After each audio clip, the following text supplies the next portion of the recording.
There's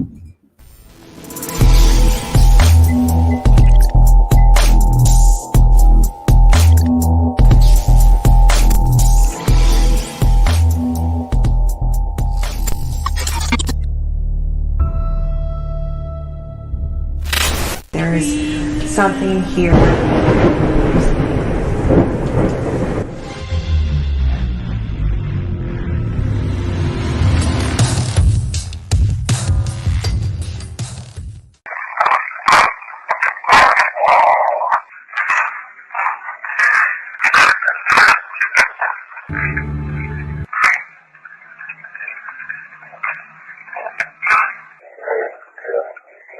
From Emilia's investigations across 47 states, the uncanny, the diabolical, and the otherworldly. And sometimes we can be otherworldly too. Welcome to another edition of Unexplained Cases Live. You've got Rick Garner along with Darren Dedo, Maryam the Medium, and our special guest tonight, Emilia. Welcome. Thanks so much for being here. We appreciate it. Hi, Emilia. Hey, hello.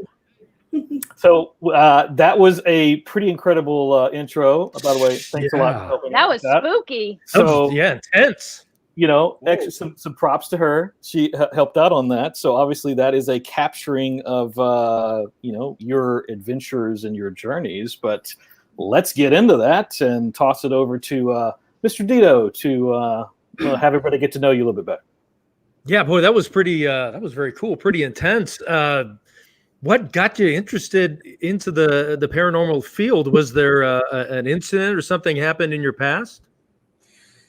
It all started when, in my first memories, and I write about this in my first published book, and it's really quite interesting. And I'm going to just kind of sum it up. I kept waking up screaming because I was having these nightmares of entities. I didn't really know anything about biblical entities, demons, angels, even ghosts, all that stuff. And what I remember, and my mother told me when I was older, was these hands. I would wake up and there would be hands in my face. And when it wasn't that, I would see these entities in the room with me. And they were bizarre looking. Some would be like the color of lightning. I couldn't always see features, and they were huge. I mean, they were just all the way up to the ceiling. Some were in hoods and in cloaks, and then there were like orbs. I could see different little phosphorescent lights basically in the room, just kind of, and I would be screaming at the top of my lungs because it scared me so bad. I can imagine. And my mother, she had a really difficult time with it pretty much my entire childhood. But eventually, I mean, the nightmares were so bad, and then waking up, seeing these things in the room, which now knowing some were ghosts, some were ethereal entities, some were not good, some were evil. And she would pick me up, take me to the living room, turn on all the lights. I had to have all the lights on. She would turn the TV on. She would turn on Xena. Sometimes it was later in my childhood. Before that, I can't remember what she turned on. And I always slept on the couch from that point on. We were also extremely, extremely poor. So as humbling as that can be, and it can teach you so many things, there's, sacrifices that you make. And so I would sleep in their bed. They put me to bed in their bed. I had a half brother at the time, and from my adopted dad. And he never had anything crazy happen to him. He was always very quiet. But she would hold me and on the couch and rock me until I would fall asleep. And then it would be okay, but she always left the lights on. And so I kind of started asking questions eventually after years of this.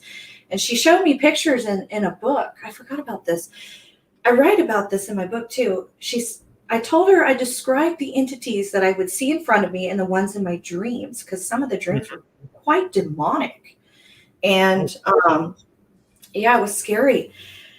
And that one time she showed me a picture of an angel and in a book, and I don't remember the book. And she said, "Is this what you're seeing?" I was like, "Yeah, but they look a little bit different and they're bigger."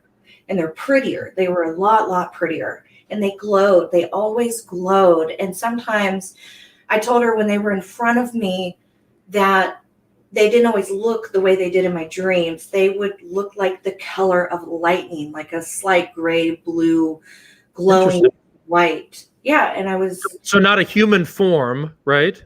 Not anthropomorphic at all. Yeah. It was, some of the entities were anthropomorphic, humanoid. The angelic entities sometimes they looked different. So like I said, and I have a picture of one in my book, it would be like this cloaked, like this hood and this long robe. It was like a robe, like like you see in a game or something, like a mage's robe is kind of, Right. What some people have compared the picture to. And they had these wings. They weren't always huge and out. I've seen armor on some of them before. I've seen their faces. When I have seen their faces, they look very different than people. It's they're very pretty. They're very pretty, ethereal, just so soft. So there's just nothing in this world that I could show you or describe to give you words to explain this. And well, I was going to ask you, because in your background, you mentioned that you've written a book. You're an author, parapsychologist, paranormal investigator, but you're also a demonologist and is it angelologist? Is that how you say it? Yes. And so how do you become an expert in those fields, and how do you use that gift? Okay. It's like, Darren, how much time do you have? He knows I could talk. Basically like brimming with just both competence, strength, and so much more courage and everything that comes with it.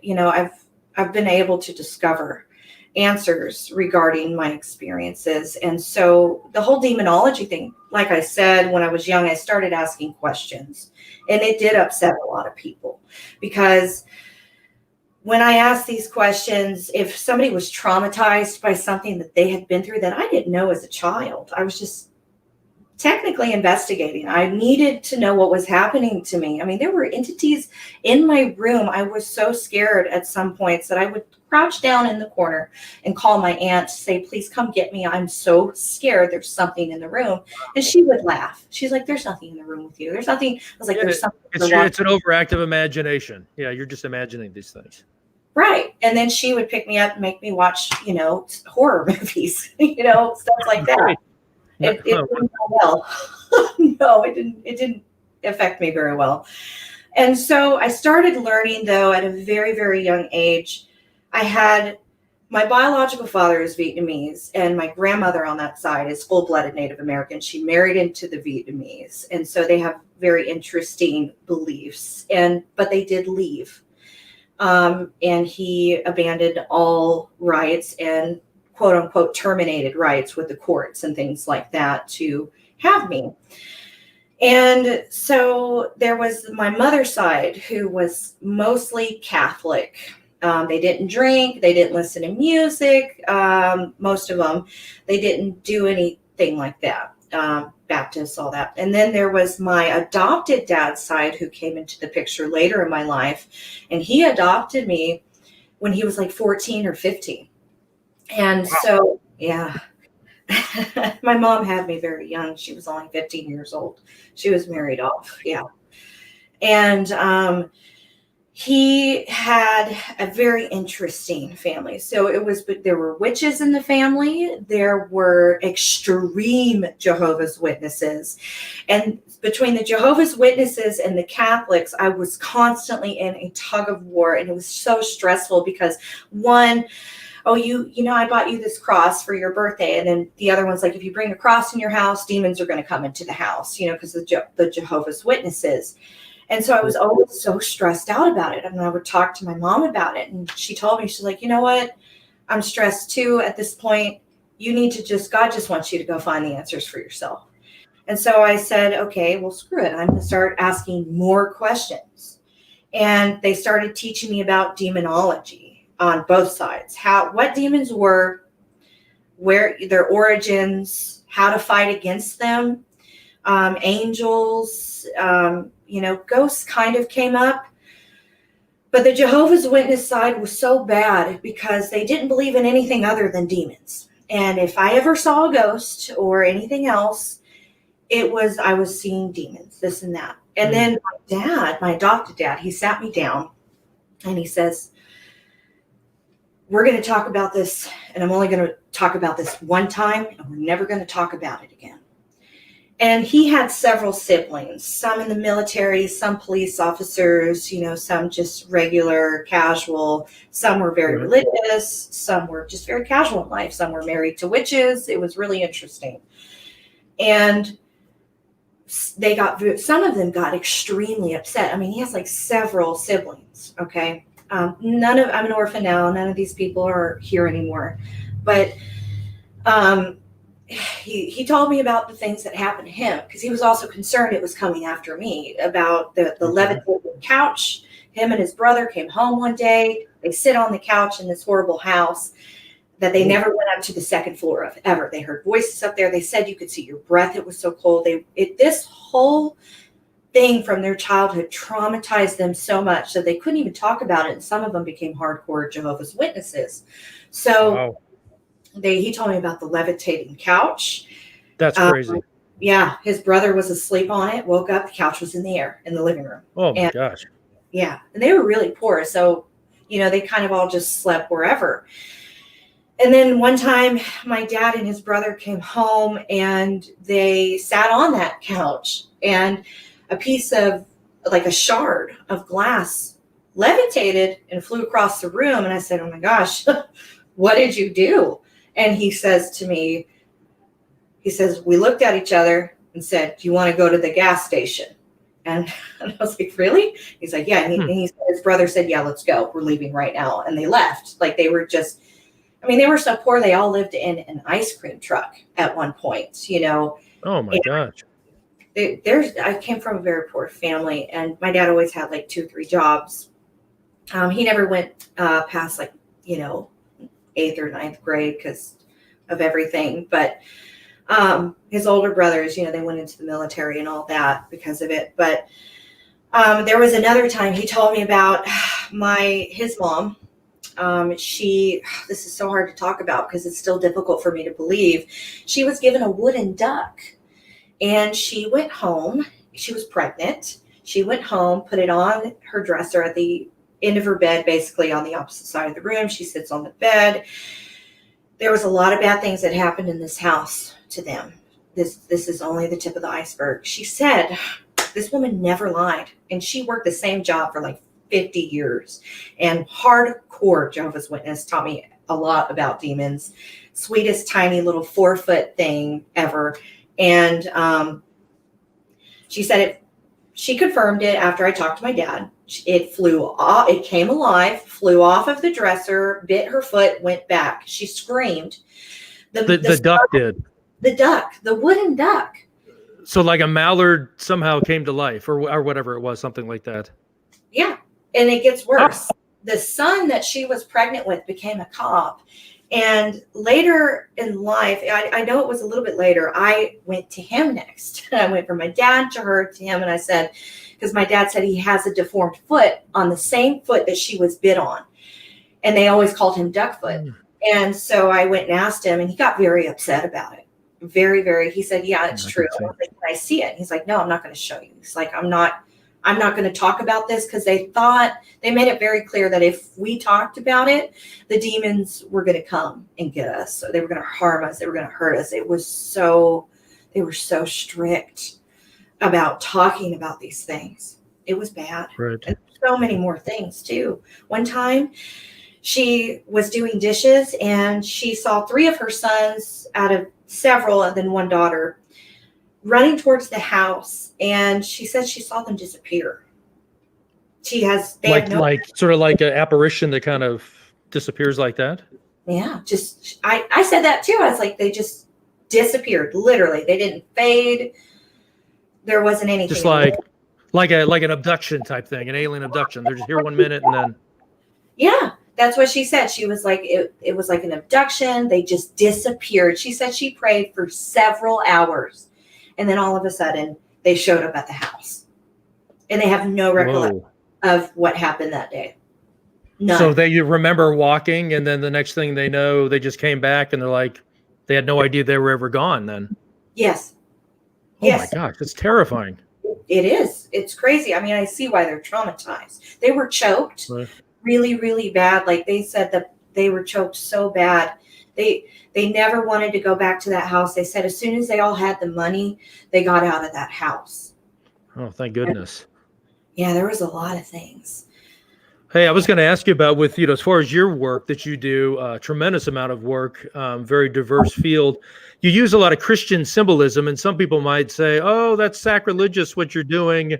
What would you tell those people? What would be your story to them that like, hey, I'm really trying to help people, Well, I have some interesting stuff to tell you about this. So basically, there's reverends who write books on this and they talk about it. I'm not the only one. Okay. So I constantly work with the other side. Okay. It's mostly angelic entities as far as what they say. So in my experience, in my research, there's a lot, but let me start with the biblical stuff. Jesus spoke to the dead. Okay. He spoke to Moses, and I think it was Lazarus, and and there's things in the Bible, specifically verses, okay, that can kind of be misconstrued a little bit. So basically, when it comes to talking to the dead, the only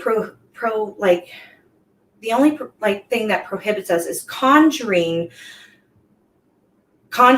a spirit, okay, a deceased person against their will with some kind of like incantations, any kind of magical incantations. We are not supposed to do that. We're not supposed to ask about the future, things like that. And then there's also all of this stuff. Oh, there's so much. I get so excited. I do apologize. I want to tell you everything. It's okay. Go ahead. So Jesus believed in prayer with the dead and for the dead. And the Catholic Church, the one in Rome, the Vatican and all that, they still teach this and practices to pray for the dead. It's always been there. There's, the apostles, and there's so much more. But the thing is that I want to be very, very clear about this. Is we must always look at the clues behind the evidence on top of the biblical research. And Reverend Christina Rake also has a book that she wrote. I read it many years ago. I probably need to go back and look. She had constant questions, just like I get. I'm a paranormal investigator, and people keep telling me that I'm not supposed to talk to the dead, all of this stuff. But I tell them, the same thing that she really wrote about is that Jesus spoke to the dead. And in biblical scripture, okay, there are guidelines for this, okay? But it also says, like Paul, I don't know if anybody's going to know these references from the Bible, but like Paul prayed for God to grant, someone he knew that was deceased mercy. And then Jesus spoke to the dead. He actually did this. And that we're obligated to perform this Christian ministry for the dead and for God. And so with that being said, you're just not supposed to summon any kind or conjure any kind of entities of any sort against their will. And then there's all of the EVPs that I've gotten. They're always saying, I don't want to get into the mechanics of purgatory, but they're always talking about how we're running from demons. I'm so depressed. I'm in a constant state of just agony, all the consequences and pain that I caused all these people. I can feel it, and they have no sense of time. They've actually said this, and they talk about too, this goes beyond the sensations of the anatomy when we're communicating. This is strictly EVP that I'm talking about, communication with angels and the dead. And they've said how they've shown me gruesome images of, I've seen intestines and blood. Oh my gosh. I've seen some really bad stuff. And when I'm with this client, they would tell me, oh my gosh, nobody in the world knew about this. Nobody. One time, one woman says to me, I was with a psychic. I gave her a name. And I said, he just will not stop. He kept screaming it. Gave her the name. And she says, I can't believe this. I was told by another psychic that somebody very special was going to come to me with this name. And I didn't want to go any further from that point because it got so bad. My lips turned purple. I got extremely cold. I could see something evil behind her, an entity. It's a long story. I actually wrote about it in my book too. It's a long story. And there's a lot more, but like the EVPs, they're shocking. They're shocked. They talk about the light. They say, pray. They say, please save us. Please save us.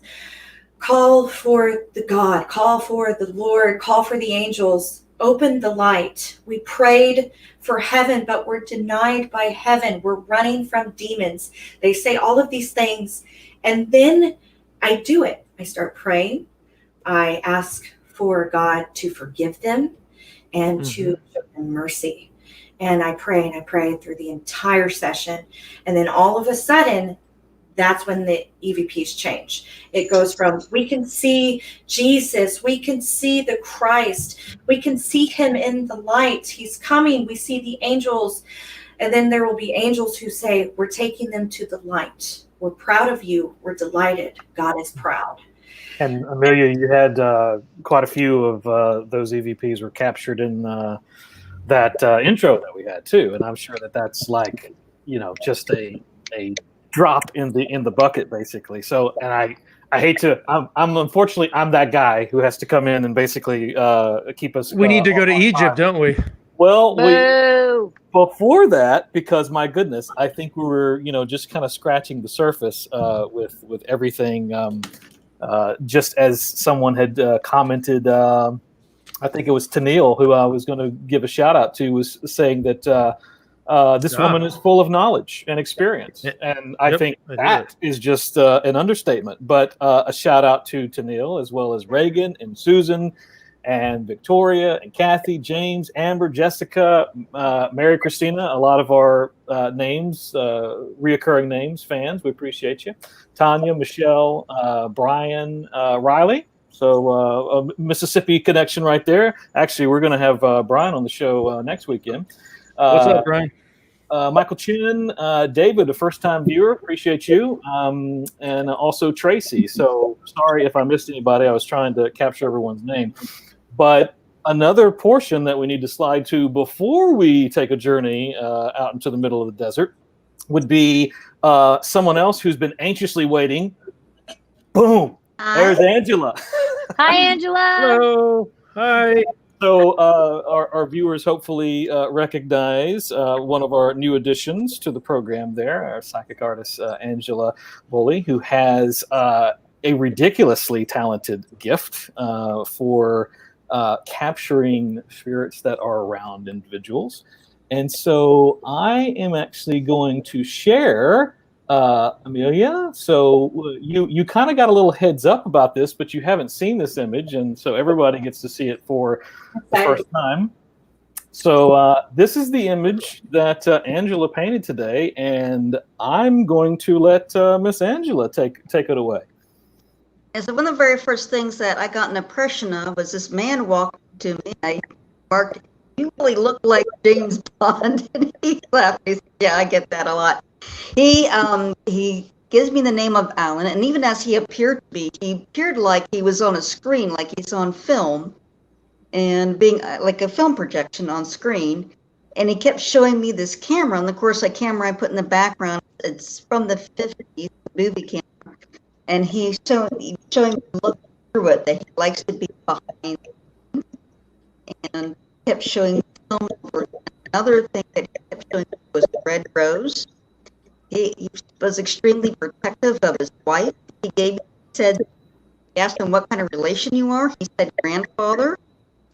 He's a very protective person, and he considers himself a spiritual counselor to you. Interesting.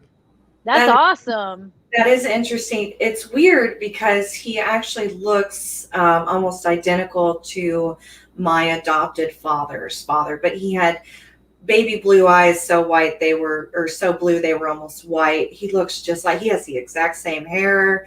I don't know his name. He's the only one I don't know. This is very interesting to me because it's absolutely also kind of what I'm all about in my life, that he would show that. I'm very old school too. I think it's beautiful. And there is something It's nice. I tell you, Angela.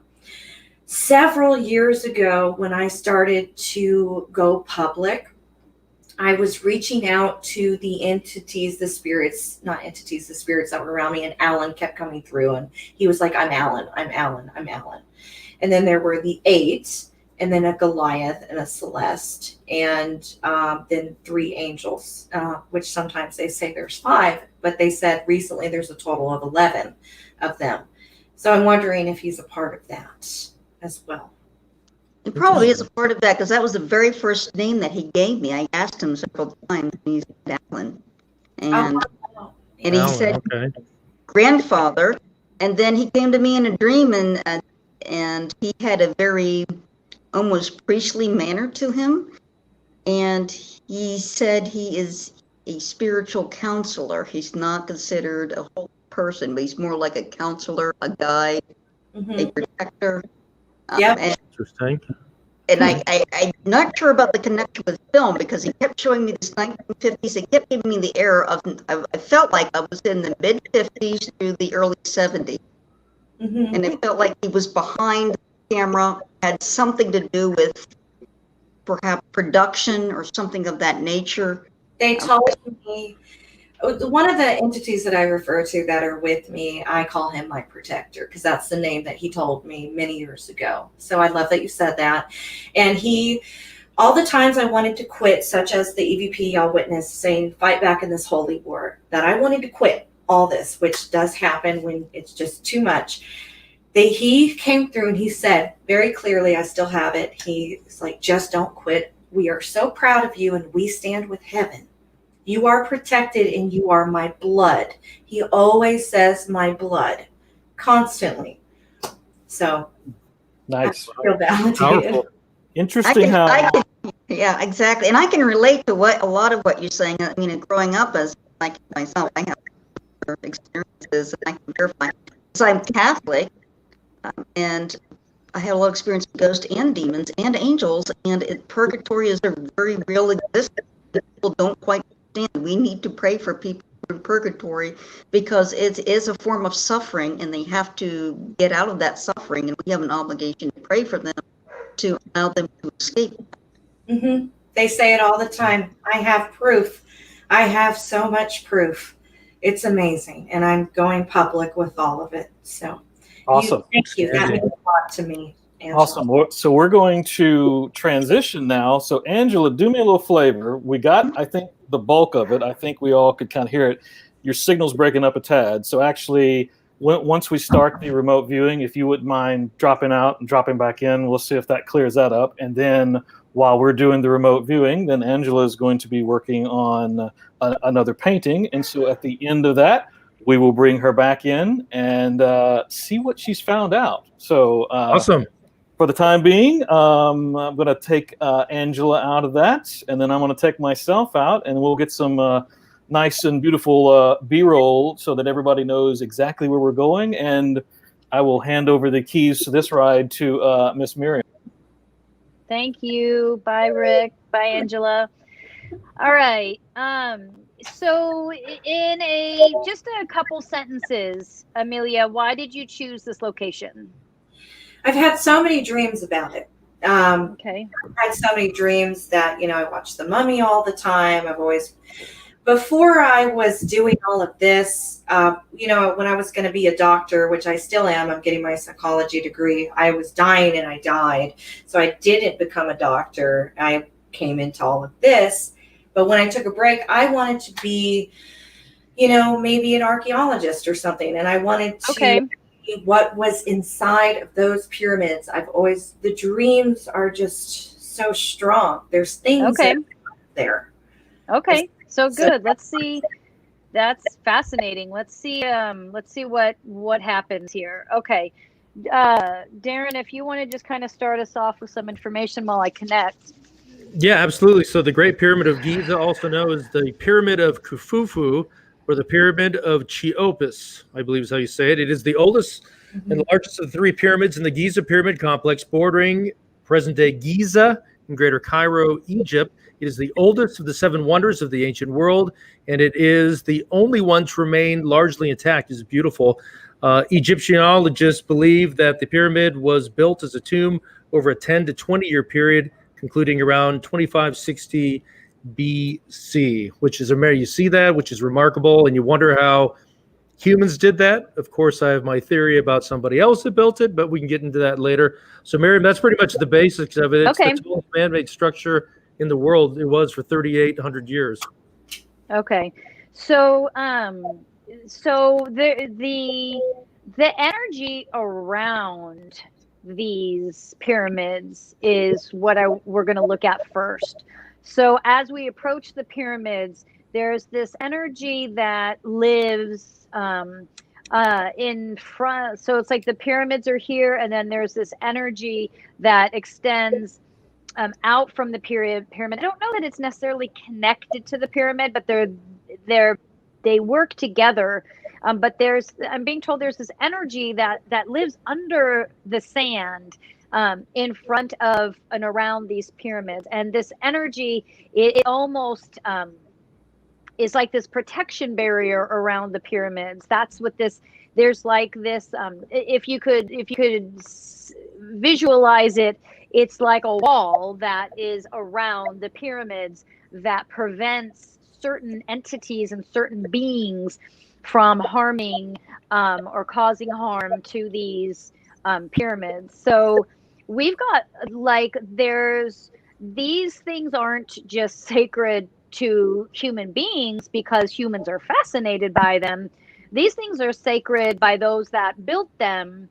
And the energy and I don't mean energy like brute force that was put into building them, but the energy that was used to actually create these monuments. They created a protective barrier around them for good cause.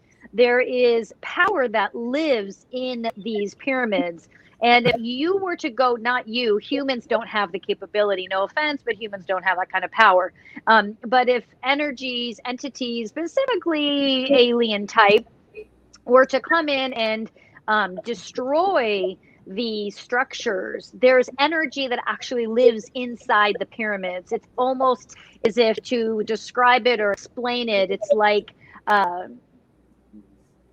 what I just said. They're saying, repeat yourself. There's energy that lives inside them. So if you were to remove the pyramid, it would be like this. Visualize it as if it's like this puff of smoke of energy that would be released, which, if you don't know how to manage that energy, could be incredibly detrimental.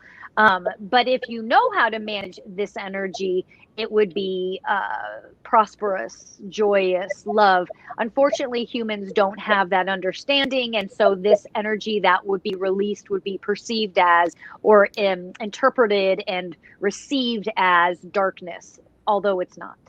That's what I was going to ask you real quick, though. Some people say that, if you go in there, you look around, people have done it for a while, that it could be cursed, that there's a curse that you could encounter something. You don't think so?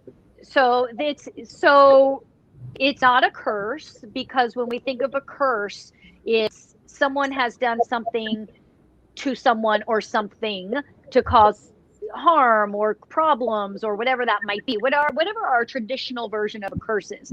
What these people are experiencing is what I just described, which is there's this energy that is so powerful that they don't know what to do with it. So if you don't have a daily meditation practice that teaches you about energy, how to utilize energy, how to manipulate it, and I mean manipulate in a positive way, how to be in a negative situation, be able to take that energy, use it as fuel, and turn it into something positive, then you walk into these pyramids and it's like walking into a room filled with gasoline. Like, you have no clue what you're walking into. It overwhelms you. It hurts you. And to a lot of people, this may not make sense because you don't understand how energy works, but that's okay. You will go out and learn how energy works. Everybody has the capability to learn about this, and it will make sense. They are not cursed. The energy that was placed around these pyramids was put there as a protection barrier.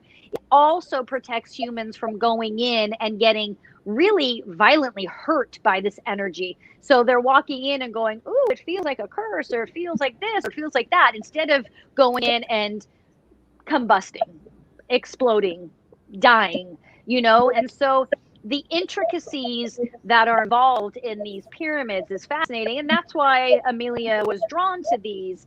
Is you have, Emilia, in your dreams, you travel to them. You have wandered through them. You have been there many, many, many times. And so in this life, in your dreams or in your astral travels, you've gone there, you've been there. What draws you to it is that darkness and lightness that lives there. And the lesson for you is to learn how to use energy so that it can be seen as both love, compassion, taken as darkness and turned into something that can be utilized as fuel, and light, love, etc. Longer conversation for another day, but that's why you are drawn to these, because you travel regularly, because you have the capability to manage and manipulate energy. Again, I want to stress, when I say manipulate, it doesn't mean to harm others. It doesn't mean to hurt others. It means to simply take dark energy and turn it into fuel or energy that can be used as love and compassion.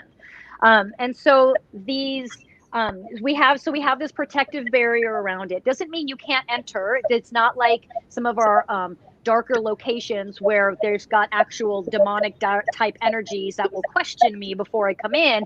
This is set up as a protective barrier for those reasons I already expressed, to avoid death, to avoid combustion, to avoid people from genuinely having a severe adverse reaction. Well, how about also, real quick? Can I jump in there real quick? One of our Sure. Viewers, Sean, posted that the tombs in the Valley of the Kings are allegedly cursed, but not the pyramids. So that would be outside of the pyramids. It could be in that valley where the dark energy is, I guess, roaming around. Yeah, I'm going to. Humans have interpreted the word cursed in one specific way, and cursed is, to be cursed means what it means, but there's other ways to manage energy that's not a curse. We perceive something, if something bad happens to us or something bad happens while we're over here, over there, we say something is cursed. No. There's a misunderstanding of how to manage intense energy. For anyone who understands Kundalini energy, there's a reason why the Kundalini energy, which we all have, it lives in the spine, rises slowly. If it rises quickly, it could literally kill you. This is how powerful the human body is, but the lack of understanding we actually have of the human body. Kundalini energy is something that we awaken through yoga, through meditation, through practice. So to go back to answer his question, nothing is cursed. Nothing is cursed. It's that human beings don't know how to manage the energy that's there, whether these were pharaohs or kings or whomever back in the day to the average tourist walking in tomorrow. These are not cursed. Do you see anything carved into the walls on the inside having to do with any kind of gods or goddesses? Great question. I'm not seeing so much, so I'm going to ask. So there's obviously... So I want to go back to this really quick. Emilia, there's going to be a lot of information that I don't have for you because it's all about exploration for you. It's not that they're giving it to me and I'm not sharing it. It's that they're not giving it to me because they want it to be a part of your experiences. I am going there. I am going to travel there. So I believe that. Well, and you astral travel there all the time anyway, so you can start honing that. But with that being said, let me find out if that's information for me to hand off to you, or if that's going to be part of your. I think either, no matter what I tell you, you're going to find more, of course. But So yes, there are gods and goddesses, but understanding actually the gods and goddesses that are inside these pyramids are not god and goddesses. Like to say it in a way that we can articulate and make sense of it, these are not, these are god and goddesses on a middle level, right? And they are actually there and would go there to pray to this higher level, that which is who built these structures.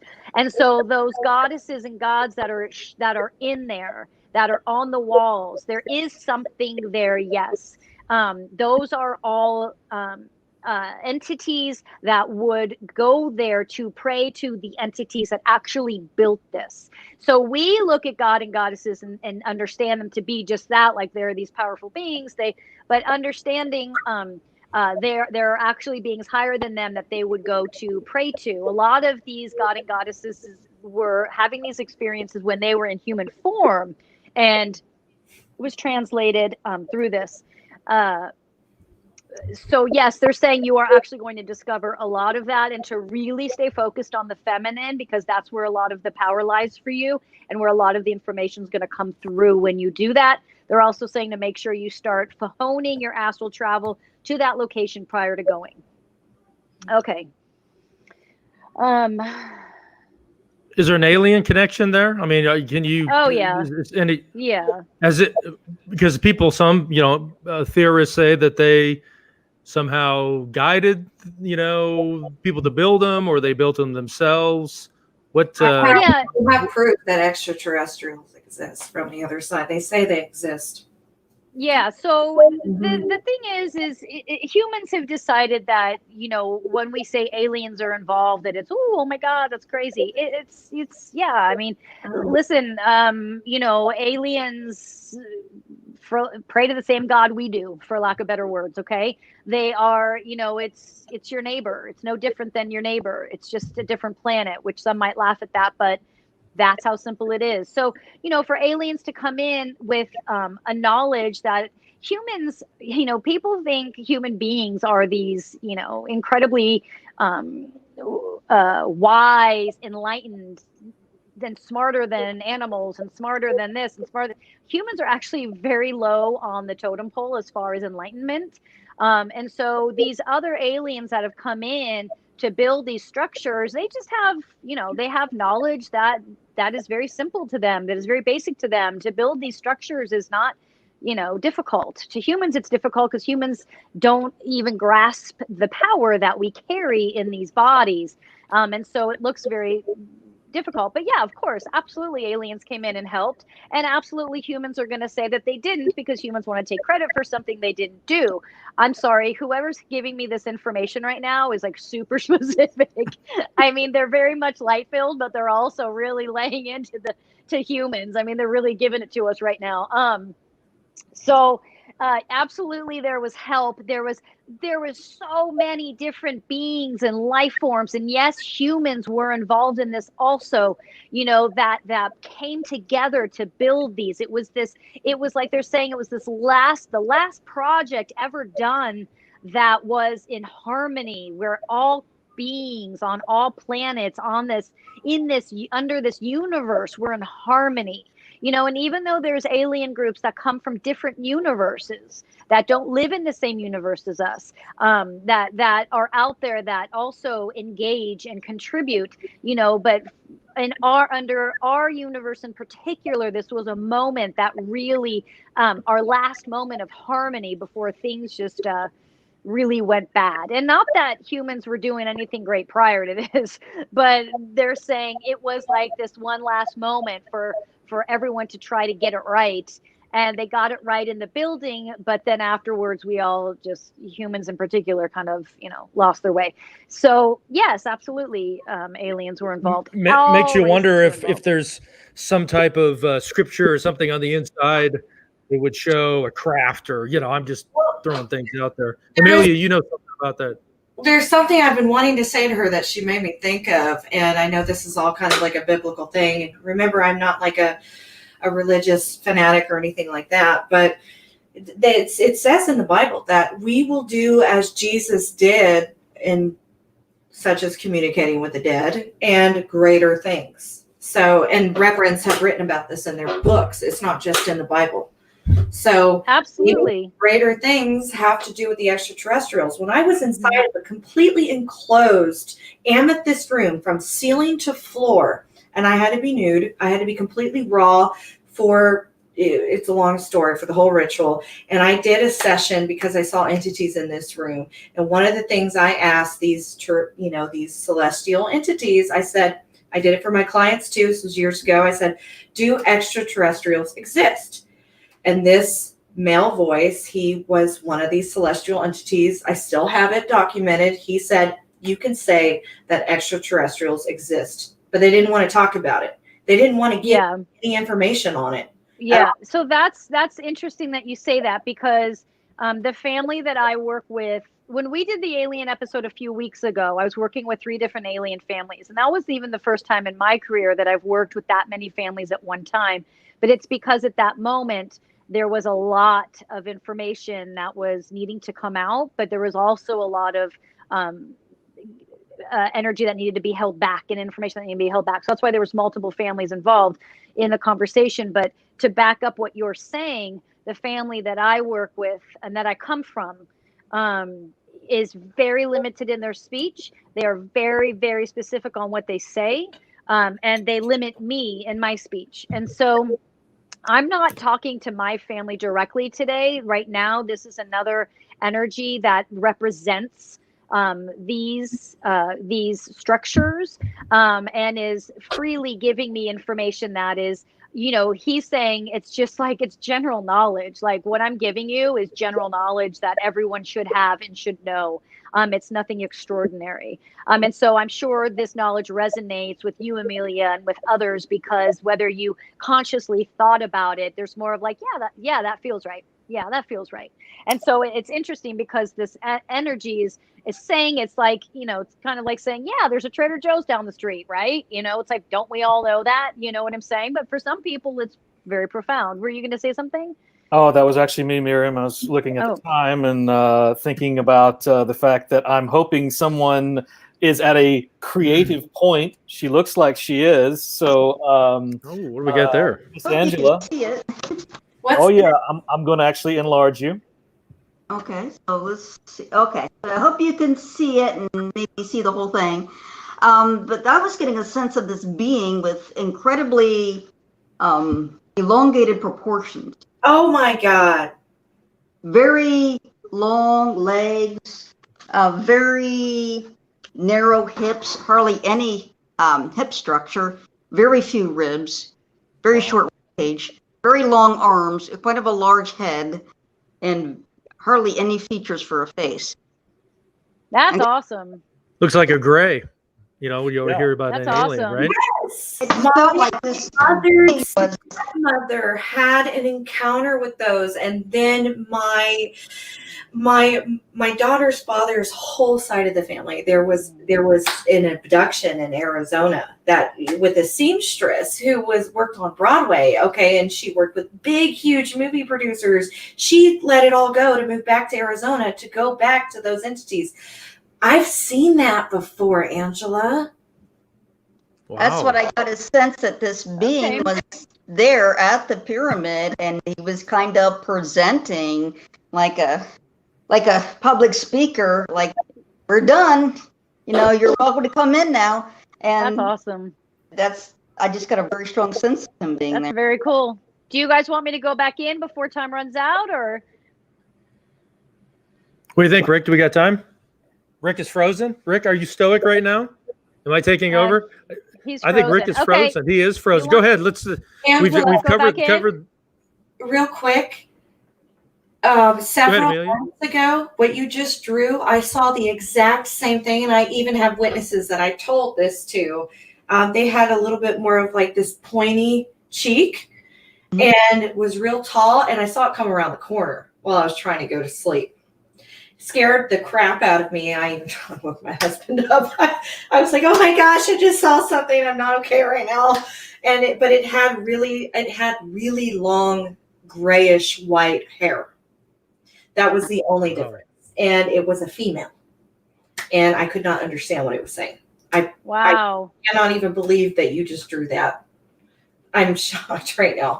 Well, it makes sense with your connection to the pyramids and them saying that there was traveling that was going on. So yeah, that would make sense.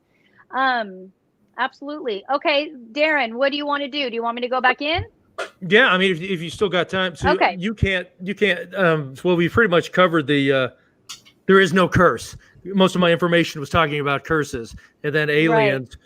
What? Yeah. You know, they talked about how long, if it was humans to construct something like this with these big, things of stone. So when the aliens help, were they able to provide a blueprint, or do you think they were moving the stones into place? We always talk about, all right, the aliens helped, but did they give them, like I said, help with architecture? Or did they actually build these things physically?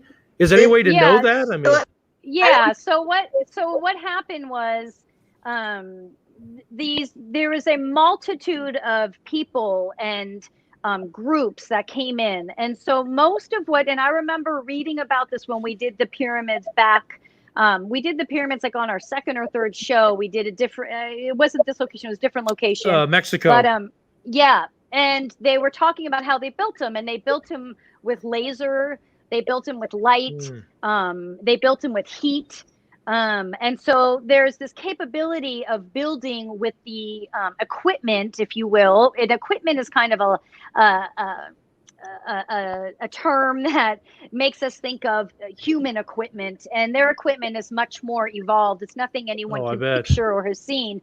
But they utilize all these different things to build these structures, but they also utilized human technology, human beings, physical humans. They're showing me physical humans that were doing the work, and so there was a combination of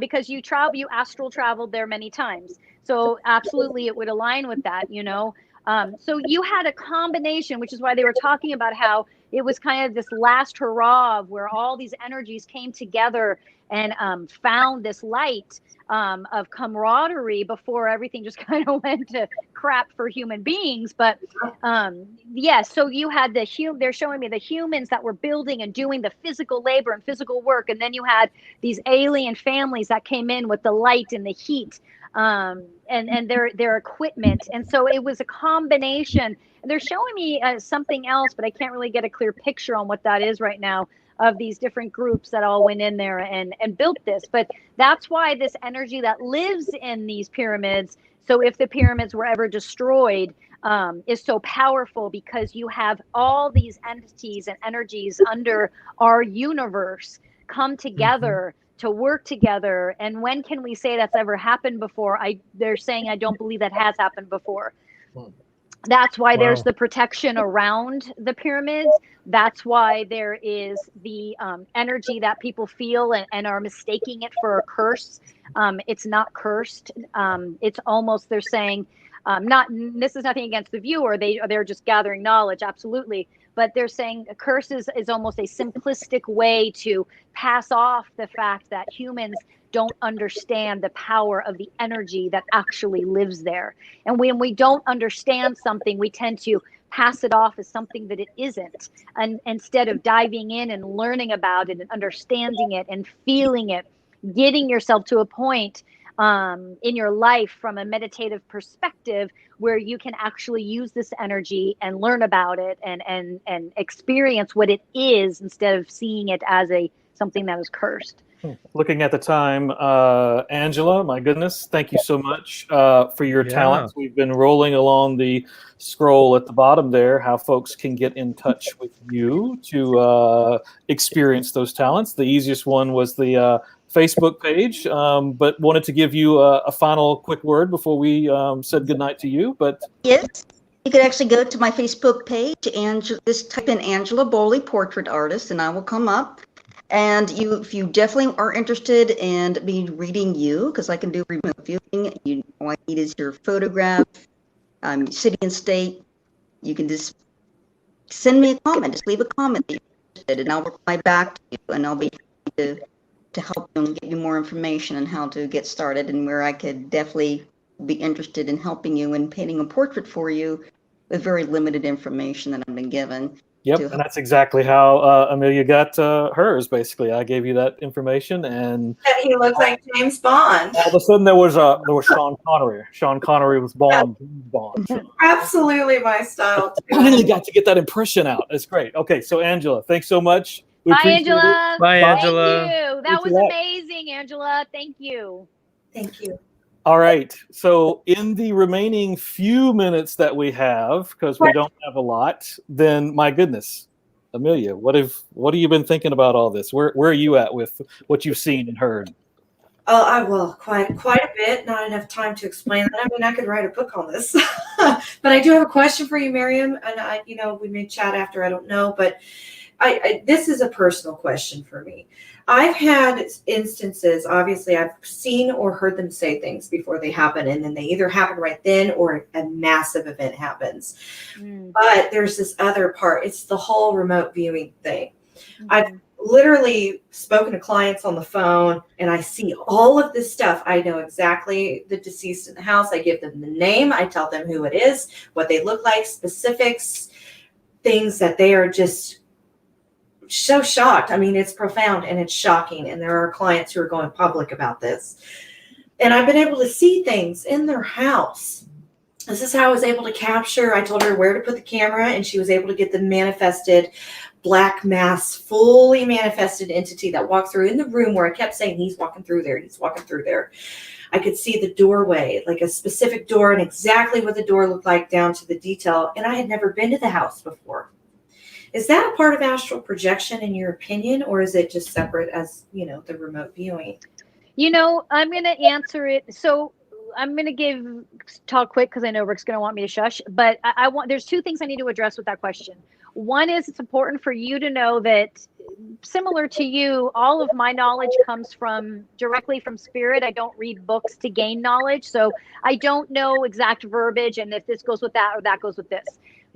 For you have something they want you to know is you need to really find a grounding daily meditation practice so you can start. You've got all these gifts, if you will. I don't like calling them gifts because everybody has them, but for lack of better words, powers. You have all of these abilities, but they're kind of mixing up into one.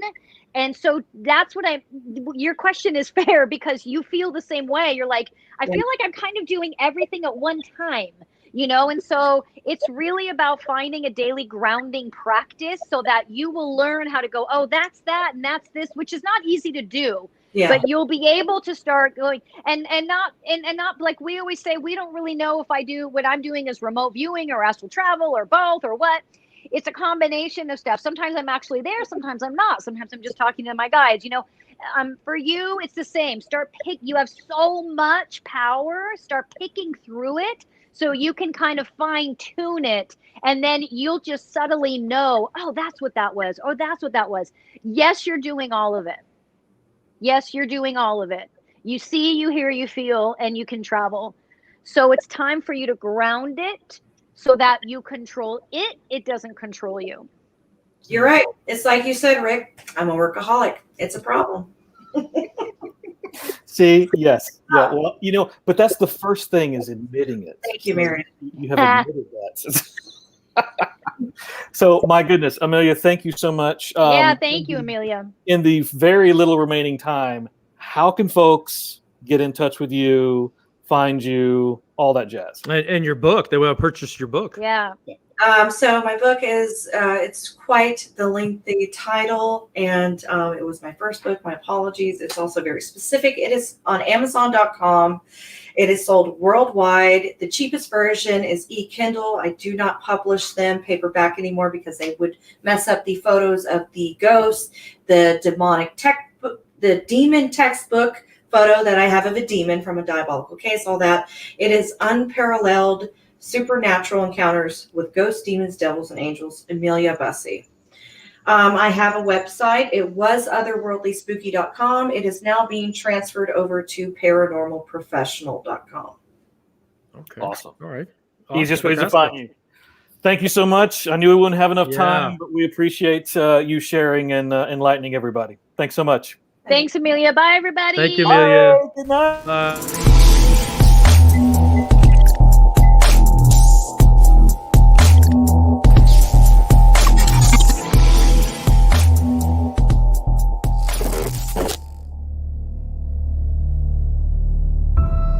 Bye.